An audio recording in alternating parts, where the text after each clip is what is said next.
Hello, je pense que tu as deviné le sujet du jour, mais oui, aujourd'hui on va parler des feutres à eau que j'utilise pour mes coloriages mystères. Alors déjà, il faut savoir que moi de base, je suis pas une grosse fan du feutre à eau, mais que depuis à peu près 2 mois, j'utilise la méthode feutre plus crayon et franchement, ça j'adore. La première fois que j'ai testé cette technique de coloriage, c'était dans le Fée, sorcier et magicien, et ça c'est tout premier colo avec la technique feutre plus crayon.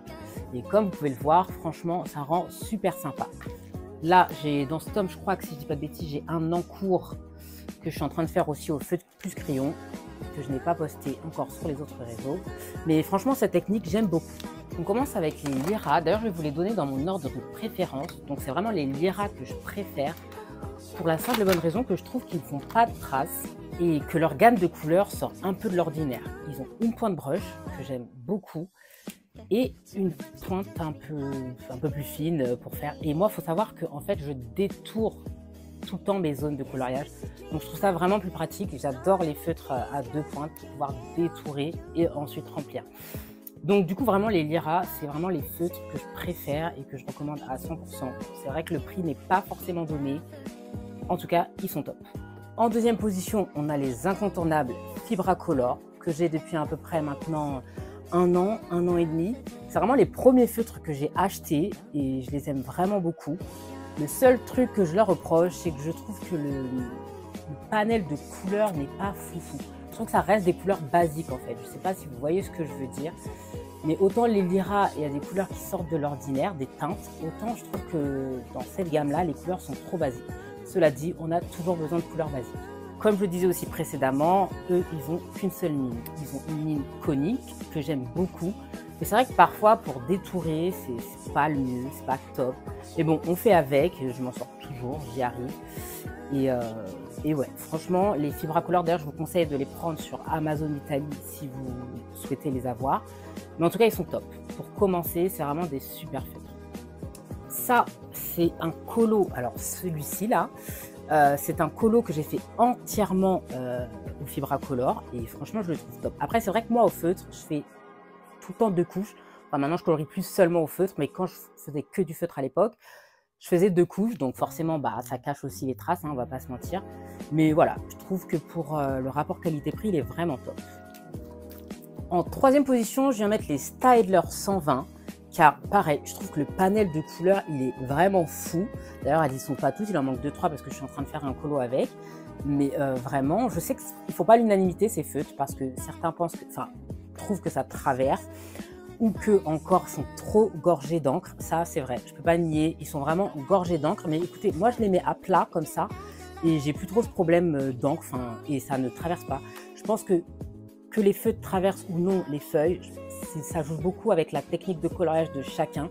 Donc ça, malheureusement, il faut tenter. Mais vraiment, moi, je trouve que ce sont vraiment de très bons feutres. Tout comme les Fibracolor, on a une pointe conique. Mais là, vient s'ajouter une pointe fine, avec laquelle, effectivement, je ne conseille pas du tout de colorier parce qu'elle est vraiment pas top. Mais en tout cas, elle permet de détourer. Et c'est vraiment le plus important pour moi. Donc... Et bah, il y a cette pointe pour colorier en soi, donc pas besoin de la pointe fine. Et celle-là, elle est très bien. Juste faire un peu attention si ça dégorge pas trop, mais je vous promets que si vous mettez vos feutres à plat, normalement, bah, pas de problème. Alors ça, c'est un coloriage que j'ai fait avec les Staedtler. Alors bien sûr, j'y ai ajouté du crayon de couleur par-dessus pour faire les ombres, donc c'est pas vraiment le même effet que s'il y avait que les Staedtler. Mais en tout cas, j'ai pas eu de problème, quoi. Donc je les conseille vraiment, ils sont vraiment top. Ensuite, on va parler des tombeaux. Là encore, j'ai pas toute la collection. J'aimerais bien l'avoir, c'est dans mes projets. Mais pour l'instant, j'ai ce que j'ai. Je dois en avoir une 50aine. Et j'aime beaucoup les tombeaux. C'est vrai que ce ne sont pas mes feutres préférés pour colorier. Mais franchement, ils sont top.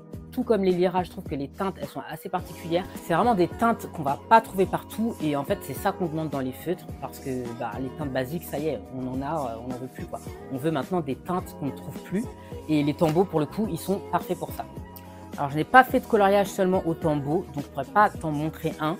En revanche, je peux te dire que c'est un peu similaire aux lyras. Ils ont une pointe brush et ils ont une pointe fine. Et c'est encore une fois de plus parfait pour détourer les zones qu'il faudra colorier par la suite. Ensuite, on a les Faber-Castell Pins. Alors là, je dois avouer que j'ai toute la collection. mais je les utilise pas très souvent parce que je trouve que pour colorier, la mine, c'est vraiment pas la mieux. Et pourtant, c'est trop dommage parce que là aussi, il y a vraiment des super teintes. Comme tu peux le voir, c'est une mine brush, mais elle est un peu différente des Lyra et des Tombow. Je sais pas, elle est beaucoup plus longue, ce qui fait que et en plus, elle est fine, quoi. Du coup, pour colorier, bah, c'est un peu compliqué. Et là, pareil, j'ai pas de coloriage forcément fait que avec cette marque-là, donc je pourrais pas te montrer. Mais je sais que beaucoup les aiment. En tout cas, ce qui est top dans cette marque-là, dans cette gamme-là, c'est vraiment les couleurs peau. Je sais qu'ils vendent un pack couleur peau et ça, c'est cool. Autre petit point avec les Faber-Castell Pitt, c'est que c'est des feutres à l'encre de Chine et pour le coup, les couleurs peuvent changer au fur et à mesure du temps. Donc eux, il faut faire super attention et vraiment les tester à chaque fois que vous allez commencer un colo. Parce que effectivement, par exemple, là, c'est du jaune clair. J'ai fait mon nuancier, c'est du jaune clair.